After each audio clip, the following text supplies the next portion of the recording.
আমরা প্রকৃত হিন্দু, কিন্তু হিন্দু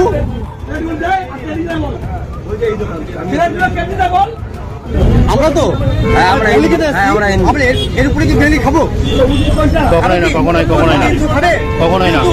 এ হাজি এ মহামেডান দোকান, ঠিক আছে, তারপরে কেন আমাদের মধ্যে কেউ বিয়ে কাঠ ছাপালে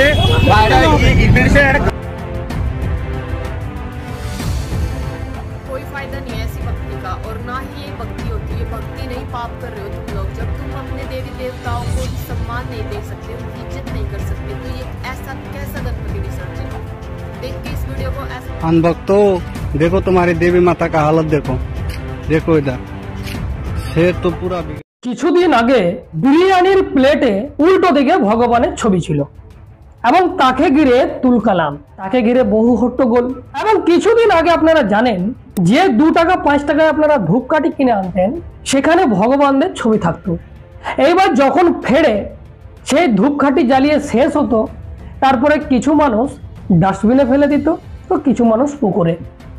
সেটা বাধা দেওয়া হলো। তারপরে বড় বড় কোম্পানি তারা ভগবানদের ছবি ব্যবহার করে না। এটা ভালো দিক না খারাপ দিক আপনারা জানেন।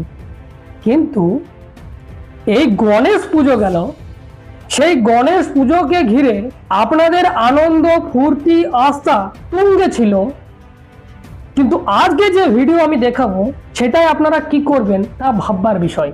এখানে দেখুন, গণেশ পুজোর দিনে ধুমধাম করে পুজো হলো, যেই পুজো শেষ গণেশের মুখের ওপর পা দিয়ে বিসর্জন চলছে। দোষ সেই ছেলের না, কারণ তাকে বিসর্জন করতে হবে। এত বড় প্রতিমা, এত বড় মাটির প্রতিমা, সে কি করে বুঝবে কিভাবে কি করতে হয়? তাই তো সে গণেশের মূর্তির উপরে পা রেখে বিসর্জন করছে। তার মধ্যে আর প্রাণ নেই, পুরোহিত প্রাণটা বের করে নিয়েছে। এইবারে সেটা মাটি, সেখানে তো পা রাখতেই পারে। কারণ এটা আপনাদের লজিক, আমি বলি না। আপনারা কমেন্ট বক্সে কমেন্ট করে বলেন, সেটাই আমি বললাম। এইবার বলুন যে আপনাদের আস্থা কোন জায়গায়। জানি আপনারা অনেকে আছেন গাল দেবেন, অনেকেরই ভালো লাগবে, কিন্তু দেখুন পরিষ্কার একটা কথা বলি যে ধর্ম একটা ধান্দা, ধর্ম একটা ধোঁকা, ধর্ম মানে কুসংস্কার। জানি না বুঝলে আপনারা ফায়ার হবেন, কিন্তু ভালো করে অধ্যয়ন করুন, বুঝুন কথাগুলো, সব পরিষ্কার হয়ে যাবে। ধর্ম 2 প্রকার, এক মানবতার ধর্ম, এক কুসংস্কার, ধান্দাবাজি, অন্ধবিশ্বাস ধর্ম। আপনি কোন ধর্মকে বিশ্বাস করেন? আপনি মানবতা ধর্মকে বিশ্বাস করেন, না সেই পুজো পাঠ কারো দ্বারা পুজো হবে, তারপরে আমার সেই আস্থা শান্তি হবে, আমার মন শান্তি হবে, সেটাকে আপনি বিশ্বাস করেন? যদি আপনি সেটাকে বিশ্বাস করেন পুজো পাঠের মাধ্যমে ধর্ম, তাহলে আপনি বহু গুণ দূরে রয়েছেন সত্য থেকে।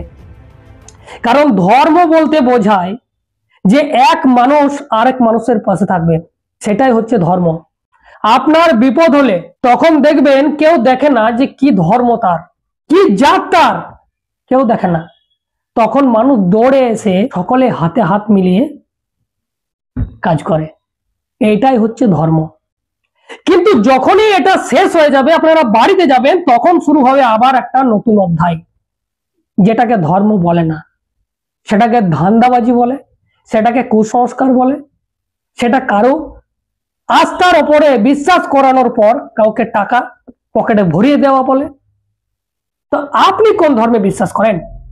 যদি আপনি মানবতার ধর্মকে বিশ্বাস করেন, তাহলে আমার কথা আপনার কখনো কটু কথা লাগবে না, কখনো অন্যায় মনে হবে না।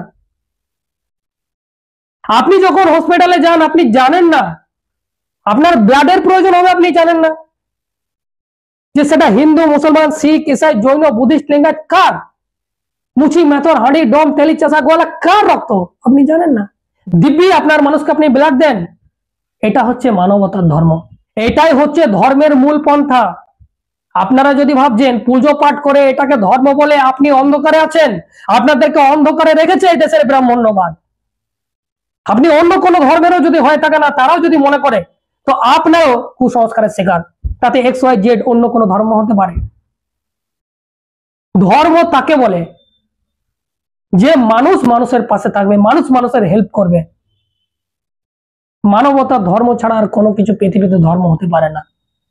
আর এই দেশে যতগুলি ধর্ম আজকে দাঁড়িয়েছে সব মানবতার উপরে ভিত্তি করেই দাঁড়িয়েছে, কিন্তু তার মধ্যে কুসংস্কার অন্ধবিশ্বাস ঢুকিয়ে আজকের তারিখে সমস্ত ধর্মকে কলঙ্কিত করে দিয়েছে, যার জন্য ধর্ম বিষয়ে কিছু কিছু মানুষের একটা নফরত চলে এসেছে, জেলাস টাইপের হয়ে গেছে, যাদেরকে বলে দেওয়া হয় এরা নাস্তিক, এরা কোনো কিছু মানে না, কিন্তু তারাই হচ্ছে আসল ধার্মিক। কারণ তারা আপনার ক্ষতি হলে তারা কখনো বলে না যে ঠিক হয়েছে, তারা আপনার ক্ষতি তো দৌড়ে যায়। এটাই তো ধর্ম, ধর্মের পরিভাষা তো এটা। আপনাদের কি মনে হয় কোনটা ধর্ম? ঘটা করে পুজো পাঠ করে দেওয়া ধর্ম, না মানুষ মানুষের পাশে থাকবে, মানুষ মানুষের কল্যাণে থাকবে, সেটা ধর্ম? কি মনে হয় অবশ্যই কমেন্ট করে জানাবেন। যদি প্রথমবার ফেসবুকে দেখছেন ফলো করে নেবেন, ইউটিউবে গিয়ে সার্চ করুন দ্য লং প্রসেস, সেখানে সাবস্ক্রাইব করে রাখুন, কারণ আমি ধরনের কন্টেন্ট নিয়ে আসি। এখন এই পর্যন্তই, ধন্যবাদ।